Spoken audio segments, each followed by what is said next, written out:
Everybody, welcome. My name is Terminator Ty 17. Um, this is my very first YouTube video, so bear with me if it's not perfect. But I will try my best to put out a decent ship review with each video that I do, and just try and create the best content available that I can. So, um, yeah, I think how I'm gonna do these videos. So I'm gonna start out with the explaining the history of the ship, if there is any. Pretty much all of these ships, not all, but a lot of them have a great, um, very elaborate, interesting history behind them. So I want to make sure that that is known, and make sure that if for people who have an interest in history, make sure that they are aware and know that, because it does add a special, this kind of extra coating of special value to the ship. Um, but I do understand that that's not for everybody, so if you want to skip ahead, that's totally okay. The next part of the video will be like just what does the ship look like in game. So a lot of stat reviews, how it measures up to pretty much every other ship, and armor layouts and accuracy, and all the little tedious details that everybody loves to gloss over in the stats bar. So we'll get to that, and then I'll end off with some gameplay for you guys. Not a whole lot, maybe just 4 or 5 minutes worth of gameplay. So yeah, I think so. For my very first video, I wanted to do probably my favorite ship out there, both in game and in real life, which is the USS North Carolina. I figured it would be fitting, since in a couple days I'm actually going on the ship. My family and I are going down to Wilmington for a couple of days, so it'll be really cool to actually see it in real life, because I've never gotten a chance to go aboard, so that would be really interesting. So let's just first start off with the history here. Just a couple of bullet points here. So the first, North Carolina was the lead ship of her class, and she was the first of the North Carolina class fast battleships to be built and commissioned. So around in the months pretty much leading up to Pearl Harbor, America realized that they needed they needed faster battleships to keep up with the aircraft carriers, which the carriers became the main striking force of the United States Navy, pretty much leading into 1941, 1942. All these admirals are realizing that the carriers are the primary strike force of any given fleet or task group. So building faster battleships, faster than those of like the dreadnought classes of World War I, like the Arizona and the Tennessee and the West Virginia and what have you, needed to build faster battleships than all those dreadnoughts to keep up with the carriers, and that's probably one of the main reasons that North Carolina was conceptualized and built. The design and displacement were limited due to the Second London Naval Treaty. I'm not going to go into detail of the treaty. It's basically just a treaty to make sure that all of the most powerful navies of the world were in reasonably fair balance. And the designers found a loophole in this treaty, and at the last minute changed her armament to the 16-inch guns that we all know and love on the Iowas and on the South Dakotas, and on obviously the North Carolina.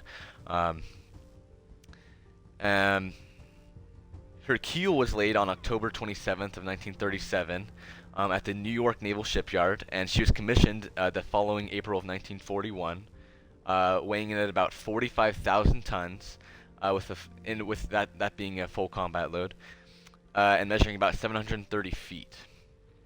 The ship underwent various shakedown trials in and around New York Harbor, and as the citizens of New York kept on seeing this mighty warship entering and exiting the harbor, so often, They thought of it as almost pacing back and forth in a way, and it looked like she was, quote unquote, showing off to the city.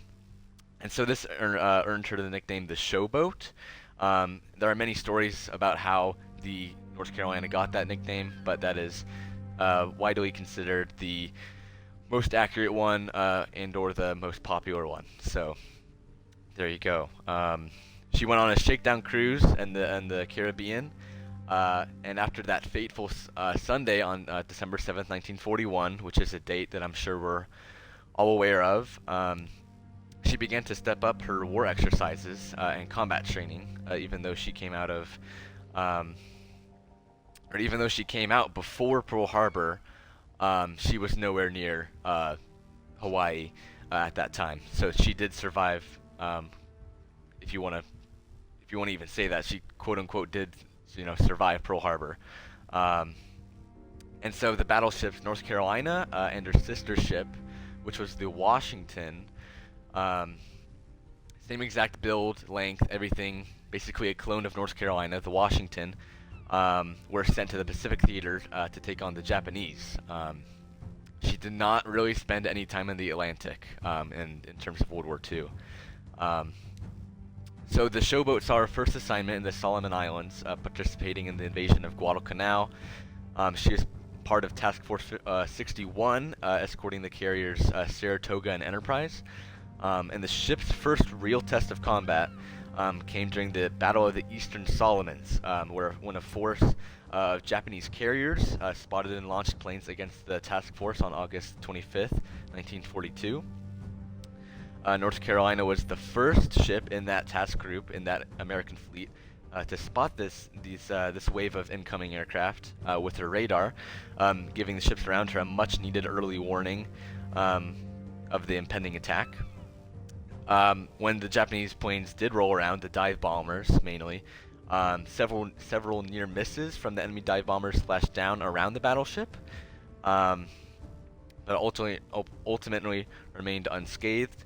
The North Carolina proved herself a vital asset in terms of air defense, shooting down 7 aircraft that day. She is ultimately regarded as the protector and savior of the carrier Enterprise, which is a big deal because if there's any naval fans out there, everybody recognizes the Enterprise's name. It's a very famous carrier, either the World War II, 1940s one, or the nuclear-powered Cold War one in like the 60s and 70s.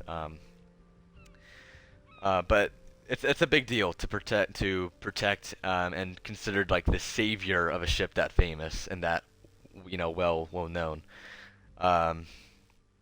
And during the battle, the ship's anti-aircraft batteries were so immense and so powerful that while upon seeing flashes and vast amounts of smoke surrounding the battleship, the captain of the Enterprise radioed the bridge and asked if North Carolina was afire, and the captain replied no, and said it was just their AA guns. So that just goes to show how strong and how just powerful these AA defenses were, and plentiful too. It covered the whole ship, so much that the captain thought that they were genuinely thought that they were on fire because of all of the anti-aircraft guns firing off.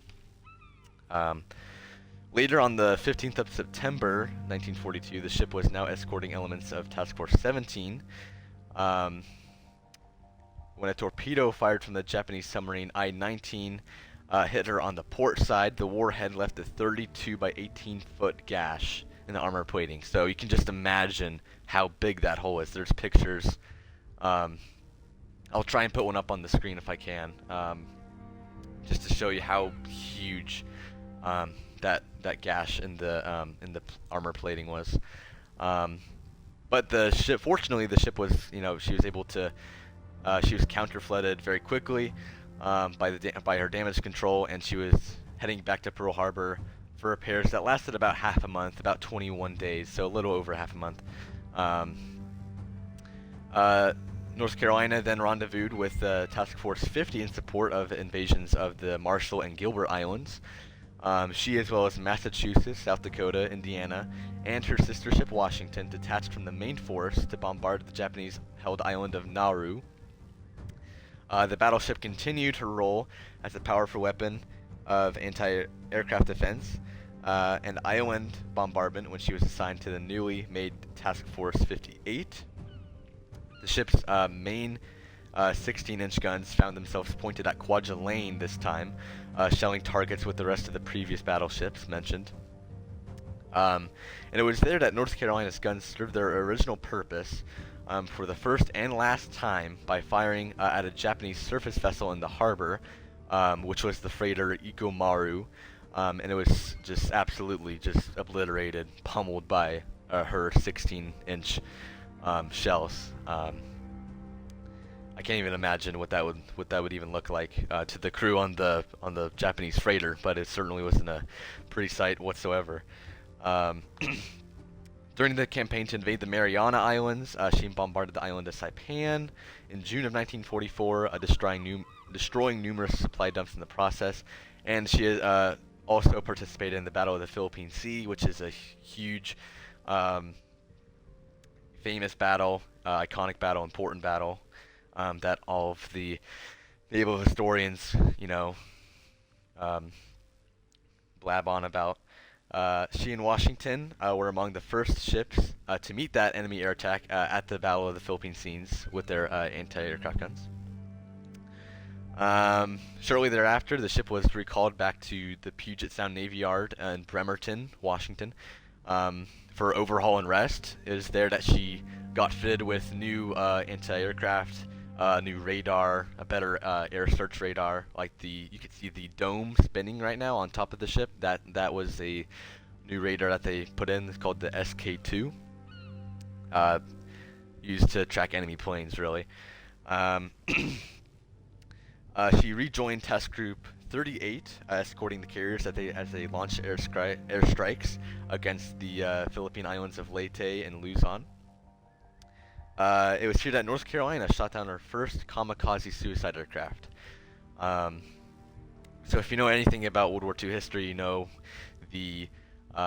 what the deal with the kamikazes were. They were Japanese suicide pilots that would, due to the culture and the whole Japanese society and culture at that time revolved around honor. So crashing your plane into a American ship was considered a very honorable way to die in their eyes. So that's why they did it so often. On December 18th, 1944, the task group was hit by a huge storm, as designated as Typhoon Cobra. The ship battled out, instead of the Japanese, battled it out against intense rainstorms and heavy seas. Unfortunately, no flooding ended up happening in the ship, which is good. Although it should be noted that storm sunk, I think, three or four destroyers. So it was, no joke. It was basically hurricane level winds and seas and stuff like that. So no joke. In February of 1945, the ship escorted carriers that struck the Japanese mainland of Honshu, and later that month, North Carolina, Washington, and the heavy cruiser Indianapolis were detached from the task force to bombard the Japanese-occupied island of Iwo Jima as part of that invasion force. North Carolina was actually not originally supposed to be there. She got called in to take the USS New York's spot, which is also in this game. It's a Tier 4 battleship. But it took the New York's spot because that older dreadnought was suffering mechanical issues, so it had to sail back to port in order to fix it. So North Carolina took her spot on the firing line, and on February 19th, 45, the opening day of the invasion, she remained on station just 4,000 yards from the shore, so a little over a mile, only a mile, which seems like a lot, but in warship terms, that's not really far at all.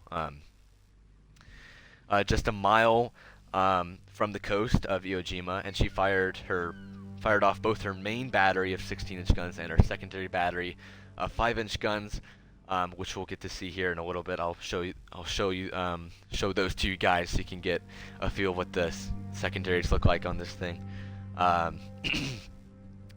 So North Carolina saw it all. Saw the whole battle pretty much unfold, at least in its opening stages. It saw the Marines, wade ashore under heavy fire, and it watched the Marines, um, fight inch for inch on those black, um, just horribly black beaches. And then she also responded to the Marines their call for fire support. So if they were pinned down by a target, they would call North Carolina's batteries to provide close fire support. Um, on the third day, North Carolina fired only her secondary battery, which is only the 5-inch guns, as she had expended all 850 of her 16-inch rounds. So that means she fired off 850 rounds of 16-inch guns. And that's really the only reason why she had to leave, was because she just ran out of ammo. During the Okinawa campaign in April of 1945, this is really the last big battle of World War II that we're going to see happen.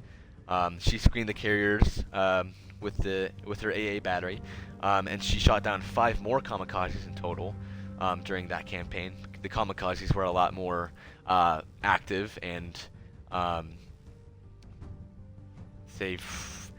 lot more. Just a lot more of them is what I'm trying to say. And her guns also bombarded the island of Okinawa, and along with the battleships Wisconsin, New Jersey, Massachusetts, Missouri, Indiana, South Dakota, and her sister ship Washington. So almost all of the 16-inch battleships were there at Okinawa. Really the only ones that I'm missing are Iowa and Alabama are the 2 that come to mind off the top of my head. There's probably like one or 2 more I'm forgetting, but that's basically the lineup there. North Carolina continued to escort the carriers in operations against the Japanese home islands, and she ended up shelling the coastline of the Japanese home islands as well, destroying like industrial facilities and what have you, in August of 1945.